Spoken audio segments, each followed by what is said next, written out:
Om Shanti. Good morning. साकार मुरली 30 मार्च 2024।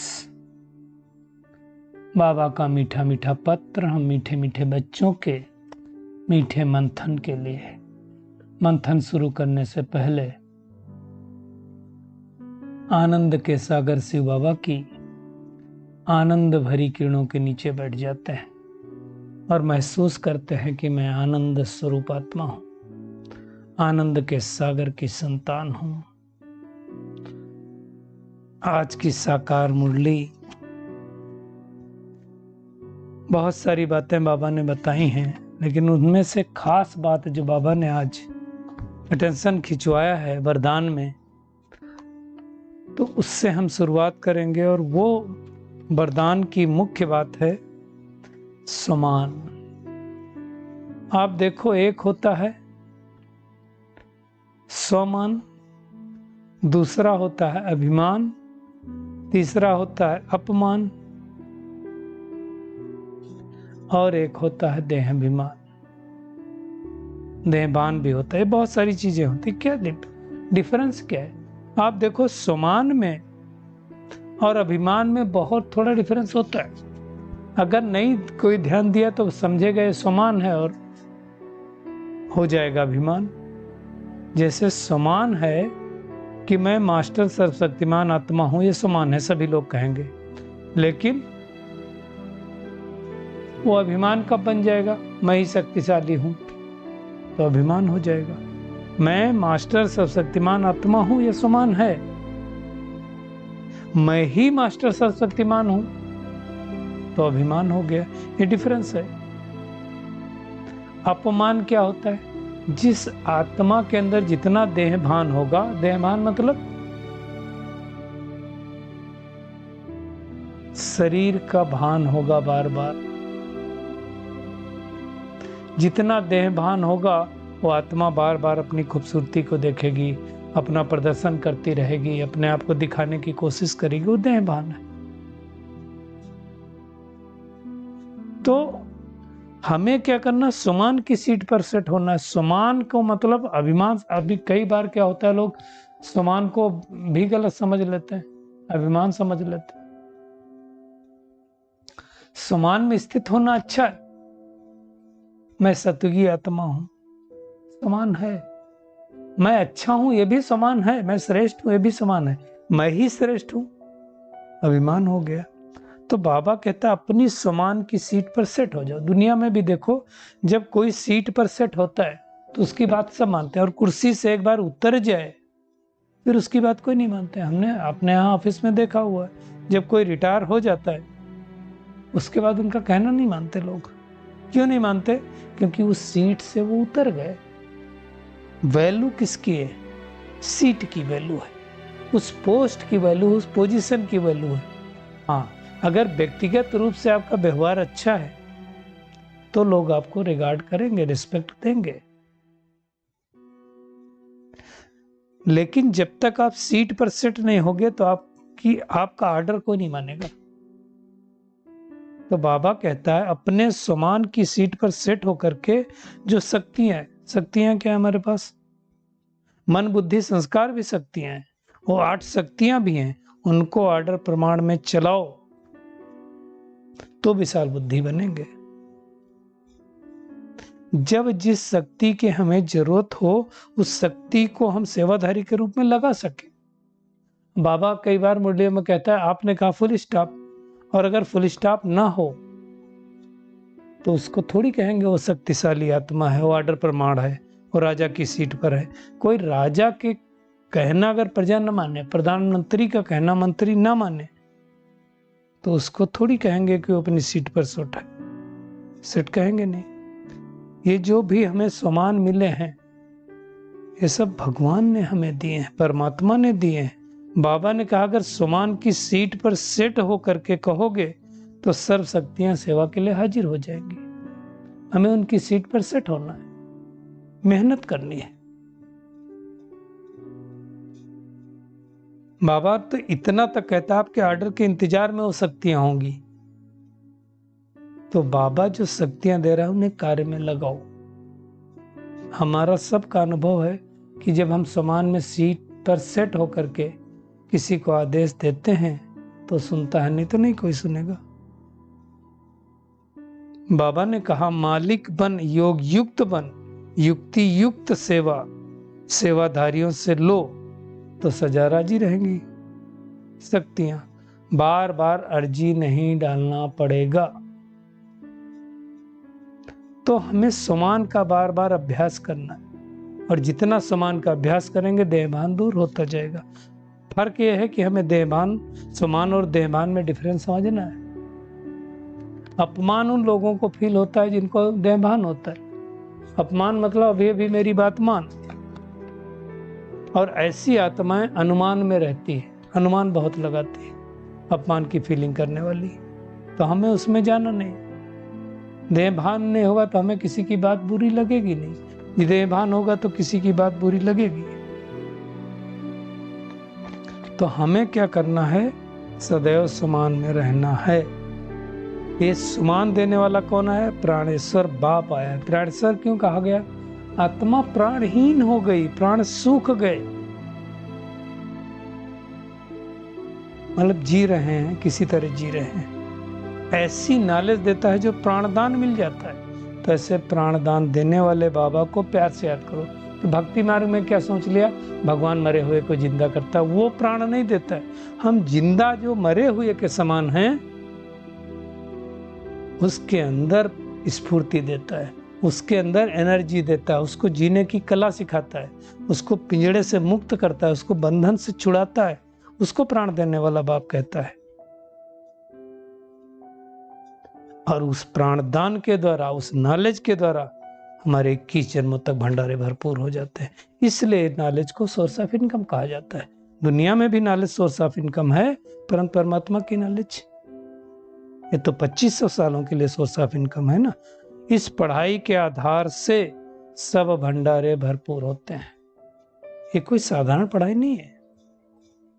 मनुष्य देवता बनने की पढ़ाई, इसलिए कहते हैं मनुष्य देवता किए करत न लागी बात। कब? जिसको निश्चय हुआ।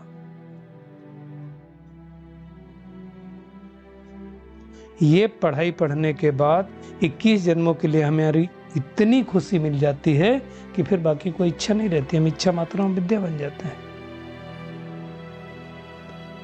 ये ज्ञान, नॉलेज का दान परमात्मा ही देता है, दुनिया में और कोई दे नहीं सकता। तो हमें नशा रहना चाहिए कि हमें पढ़ाने कौन आता है? स्वयं परमात्मा परम धाम से आता है। वही सृष्टि के आदि मध्य अंत का गान सुनाता है। कोई नई बात नहीं है। कल्प पहले भी आया था पढ़ाने, आज भी पढ़ा रहा है।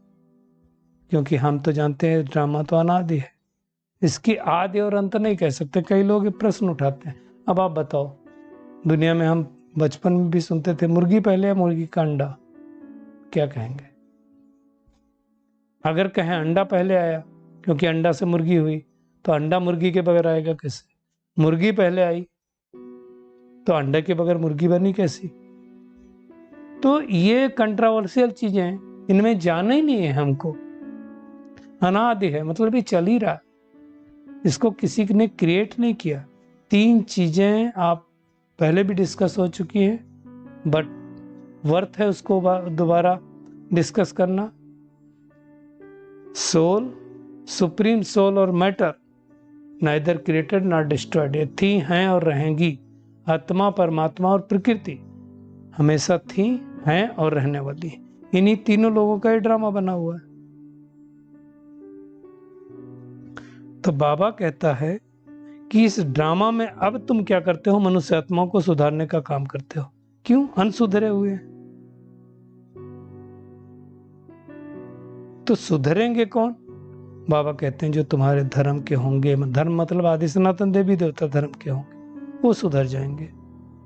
और ऐसा सुधरेंगे फिर सतयुग त्रेता तो कोई सुधारने की जरूरत नहीं है ना।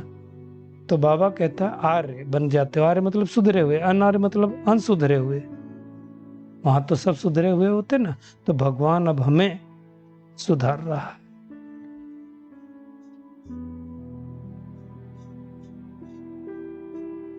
तो अब हमें अपनी चेकिंग करनी है कि हम कितना सुधरे। भगवान तो सुधार रहा है, लेकिन हम सुधरे कि नहीं सुधरे वो हमें देखना है, चेक करना है। बाबा कहता है इसलिए दुनिया में तुम सबको समझाओ कि गीता का भगवान कौन है। अब भगवान को ही भूल गए तो भगवान की वर्षा तो भूल ही जाएंगे।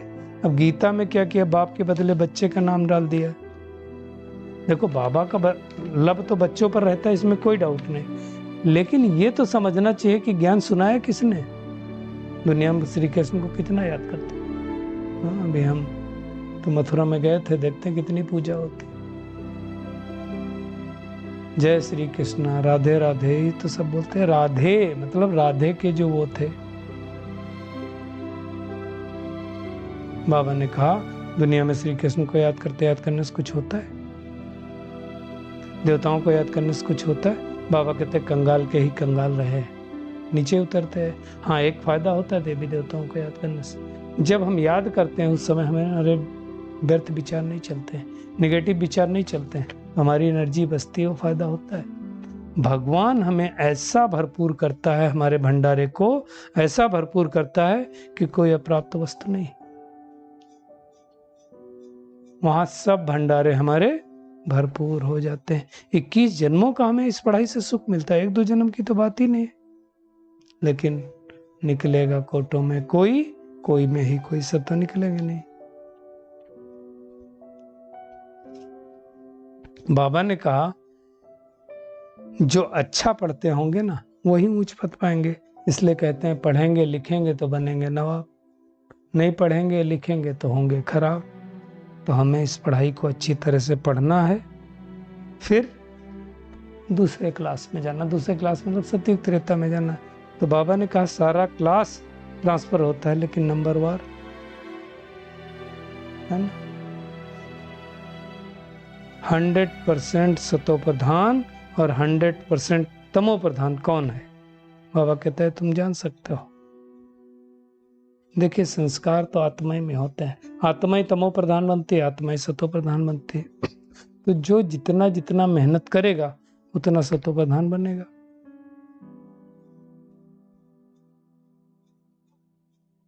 बाबा कहता है ज्ञान गरीब ही उठाते हैं, ये बात सत्य है। अमीरों को तो अपने पास टाइम ही नहीं होता, उनको अपना नशा रहता है। बाबा ने कहा जो तुम्हारी डाल के होंगे वो सब आ जाएंगे, तो है ही। किसी भी धर्म के होंगे। आज बाबा ने ये भी कहा कि पिछाड़ी में तो जो आपके सन्यासी होंगे, धर्म पिताएं होंगे, वो भी ही लेंगे। क्यों? उनके यहाँ से भी बहुत सारे निकल आएंगे, कन्वर्ट हुए होंगे, वो आ जाएंगे। और फिर सब वापस जाएंगे ब्रह्म महातत्व में। फिर वहां से अपने अपने समय में पाठ बजाने आएंगे। तो सतयुग त्रेता युग आदि सनातन देवी देवता धर्म रहता है। फिर 3 ट्यूब निकलती है मुख्य, मतलब 3 धर्म। कौन कौन से? तो फिर इस्लाम धर्म, बौद्ध धर्म और क्रिश्चियन धर्म, ये 3 धर्म निकलते हैं। बाबा कहते हैं वास्तव में तो सबसे अच्छा धर्म है ब्राह्मण धर्म, जिस धर्म के द्वारा सत्य की सृष्टि की स्थापना होती है। बाबा ने कहा तुम ब्राह्मण देवताओं से भी ज्यादा नॉलेज लो, क्योंकि देवताओं को आत्मा का नॉलेज तो होगा, परमात्मा का नॉलेज नहीं होगा, सृष्टि के आदि मध्य अंत का नॉलेज नहीं होगा, वो हमको है। इस समय भगवान देता है। तो बाबा कहता है तो सिमरन करते रहो बाबा को, बाड़ी घड़ी बार बार याद करते रहोगे, है ना। याद करते करते शरीर का भान भी निकल जाएगा। बाबा ने कहा कई सन्यासी इस अवस्था का अभ्यास करते करते शरीर को छोड़ देते हैं, परंतु उनका रास्ता अलग, हमारा रास्ता अलग है। वो हद के सन्यासी, हम बेहद के हैं। तो ये ड्रामा धीरे धीरे धीरे चलते रहता है।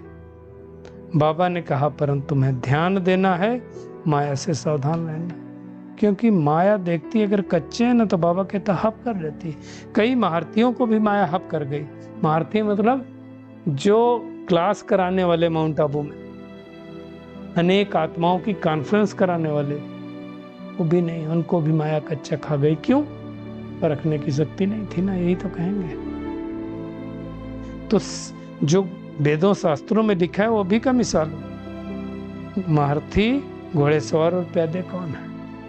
महारथी वो नहीं जो स्टेज पे ज्यादा दिखता है, महारथी वो है जिसकी स्टेज बहुत अच्छी है। स्टेज पे दिखने वाला नहीं, जिसकी खुद की स्टेज बहुत अच्छी है वो महारथी है। बाबा ने आज ये भी कहा, तुम माथा नहीं टेक सकते किसी। माथा टेकना मतलब क्या? हाथ फैलाना मतलब क्या? अरे भगवान हमें को इतना बड़ा सम्मान दे रहा है, इतना ऊंचा बन रहा है, रिगार्ड सबका करना है, रिस्पेक्ट सबको देनी है, लेकिन नशे में रहना है कि हम ईश्वर की संतान हैं, हम एक ऐसी दुनिया में जाने वाले हैं जहाँ कोई दुख नहीं। बाबा ने कहा तो दूध घी की नदियां बहती, मतलब गाय अच्छी होती है। नदियां बहने का मतलब कि नहीं कि कोई दूध घी बहेगा। बाबा कहता तुम नॉलेजफुल बनते हो तो क्या होता है, इस नॉलेज के द्वारा जब तुम बाबा को याद करते हो तो तुम्हारा किचड़ा भस्म हो जाता है, स्वच्छ बुद्धि बन जाते हैं, राजधानी में चले जाते हैं। तो खुशी रहना चाहिए। तो आज का होमवर्क क्या है? एक तो अपने आप को सुधारना है, पहले खुद को सुधारना है, फिर अनसुधरी हुई दुनिया को सुधारने का मेहनत करना है। स्वपरिवर्तन से विश्व परिवर्तन। बाबा की याद के द्वारा बुद्धि को रिफाइन बनानी, रूह रिहान करना है, लेकिन कभी वाद विवाद नहीं करना है। प्राणनाथ बाप को बार बार याद करके सर्व को भंडारा भरपूर करना है। आज का स्लोगन है, कोई भी कार्य शुरू करने के पहले विशेष स्मृति मर्ज करो कि सफलता मुझ श्रेष्ठ ब्राह्मण आत्मा का जन्म सिद्ध अधिकार है। सभी रिपीट करेंगे, सफलता मुझ ब्राह्मण आत्मा का जन्म सिद्ध अधिकार है। शुक्रिया मीठे प्यारे बाप दादा, शुक्रिया आप सभी का इस मीठे मंथन के लिए। ओम शांति।